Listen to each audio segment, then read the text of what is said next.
Hello, my name is Rebecca Hergert, and I am one of the 5 celebrities participating in Grey County Reads.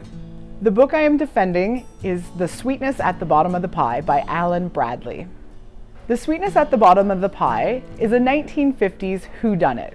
Flavia DeLuce, the young 11-year-old gal, is a main character in this book. Her father's history at boarding school becomes the plot of the whodunit. One morning, Flavia discovers a body laying in the cucumber patch. She's unsure of where he came from, but she knows that he was fighting with her dad last evening.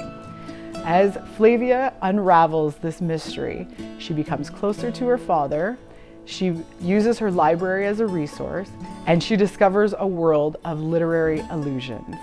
Prior to the setting of this story, Flavia DeLuce's father was at boarding school in his younger days. There was a death on campus, and that mystery comes forward and is brought forward by the characters in this book. The author is able to use the collection of stamps that Flavia's father enjoys as a reference and detail to a time period in history. This time period that is represented is the Orangemen in England.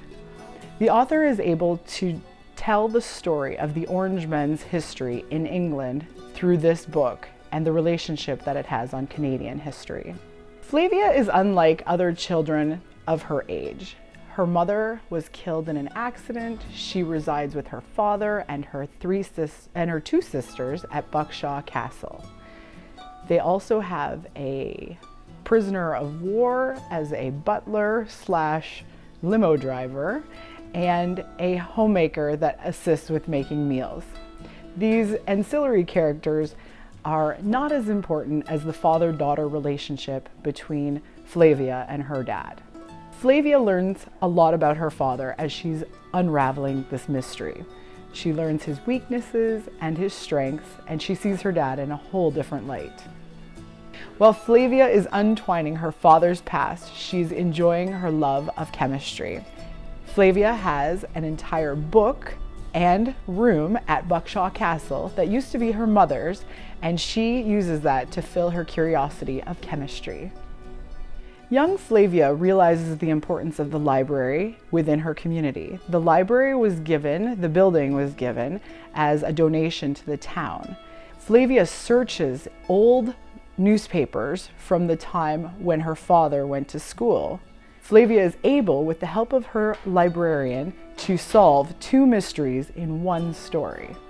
The library in any small community is a very good resource, and that proves no different with Flavia searching out her librarian to find the references that she needs to connect the dots to solve this mystery.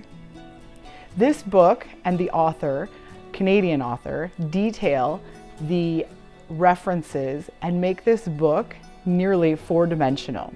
You can hear the sound of the music that he's playing. You can visualize the art that he describes. And the book continues using all of these illusions for our literary delight.